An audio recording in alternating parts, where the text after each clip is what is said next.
Dutchies to be.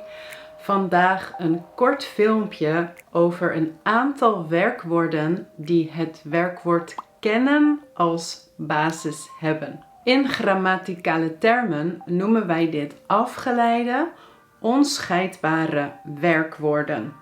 Want deze werkwoorden zijn afgeleid of gemaakt van het werkwoord kennen. En ze zijn gemaakt dus op basis van kennen plus een voorvoegsel, een prefix. En dat is dus her of er of ver of ont of be in de video van vandaag. En we gaan aan de ene kant kijken naar de betekenissen van deze werkwoorden en naar een paar grammaticale eigenschappen. Ja, maar laten we eerst beginnen met de betekenis. We beginnen met kennen. Je kan bijvoorbeeld zeggen, ik ken deze stad heel goed.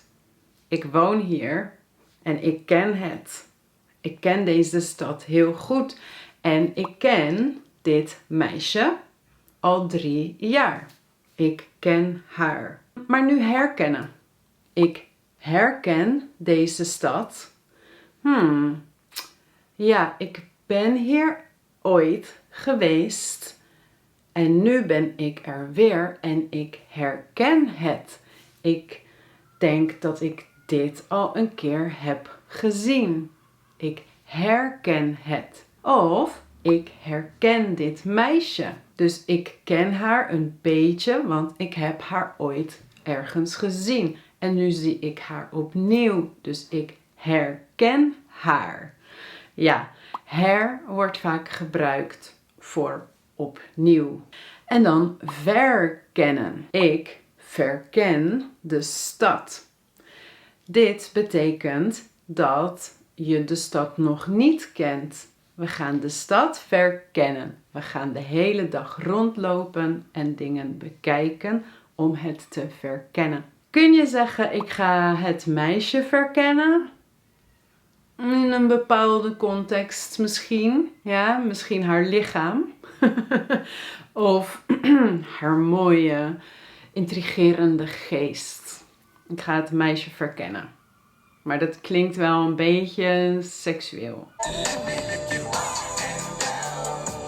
Ja. Dan een ander voorbeeld voor kennen. Ik ken mijn kwaliteiten. Ik ken ook mijn problemen. Dus ik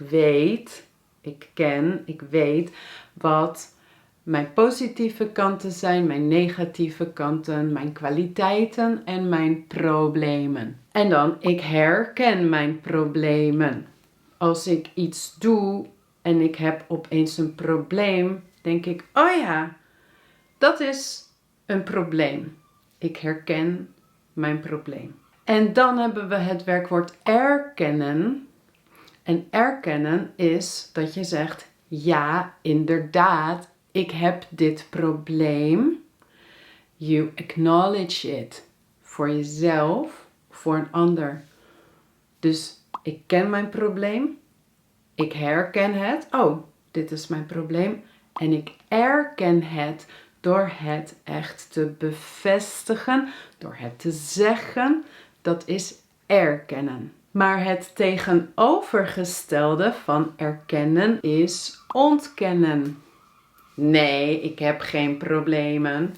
Ik ontken mijn problemen. En is een voorvoegsel dat je vaak toevoegt aan een woord of een werkwoord voor een tegenstelling of voor een ontkenning, een negatie. Ontkennen, negatie van kennen of negatie eigenlijk van erkennen. Nee, ik heb geen probleem.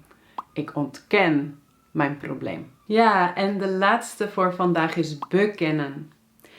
Ik beken mijn probleem. Ik heb een geheim. Ik heb een probleem, maar ik beken het aan jou. Ik maak het kenbaar. Kenbaar is known, zoiets. Ik beken, I confess. Beter voorbeeld, ik beken schuld. Dus ik heb iets gedaan, bijvoorbeeld iets crimineels. ik moet naar de rechtbank. En ik zeg ja, ik heb dat gedaan. Ik ben schuldig. Ik beken schuld. I confess. Ja, dus dit zijn de afgeleide onscheidbare werkwoorden met voorvoegsels. En een belangrijke eigenschap is dat als je de zinnen in de voltooide tijd zet en het werkwoord een voltooid deelwoord wordt, dat je geen ge krijgt. Wel bij kennen bijvoorbeeld. Dus we hadden net, ik ken dit meisje. En in de voltooide tijd, ik heb dat meisje gekend. Want voor het voltooid deelwoord heb je vaak ge voor de stam, ken, plus een d of t. Als je wilt weten wanneer je een d of t hebt, kijk deze video. Maar dat is normaal hoe je een voltooid deelwoord maakt. Maar niet bij deze werkwoorden met voorvoegsels. Dan krijg je nooit een ge. Dus bijvoorbeeld, ik herken het meisje niet. Nou, ik had dat meisje nooit herkend. Dus niet geherkend, maar herkend. Dat is hier het voltooid deelwoord. We verkennen samen de stad. We hebben samen de stad verkend. Die man erkent zijn problemen niet. Hij ontkent ze. Die man heeft nooit zijn problemen erkend. Hij heeft ze altijd ontkend. Dus ze klinken hetzelfde. De man erkent zijn problemen niet. Hij ontkent ze. Maar in de tegenwoordige tijd schrijf je het met een t, stam plus t. En nu in de voltooide tijd klinkt het hetzelfde, maar schrijf je ze met een d. En dat is omdat de stam eindigt op een n. Die zit niet in sexy soft ketchup. Dan krijg je een d. Nogmaals, als je wilt weten hoe dit allemaal werkt, kijk dus deze video. Ja, en de laatste was bekennen. Ik beken schuld. Ik heb schuld bekend. Ja, oké. Zoals je ziet zijn deze werkwoorden dus onscheidbaar. De basis en het voorvoegsel gaan nooit uit elkaar. We hebben ook scheidbare werkwoorden in het Nederlands. Daarbij gaan de twee delen wel uit elkaar. Nou, als je daar meer over wilt leren, over scheidbare werkwoorden, kijk dan deze video. Ja, en als laatste hebben we ook het werkwoord weten in het Nederlands. Weten. En als je meer wilt weten over het verschil tussen kennen en weten, kijk dan deze video. Ja, want die heb ik al heel lang geleden gemaakt. Dus als je wilt weten wanneer je kennen gebruikt of weten, kijk dan die video.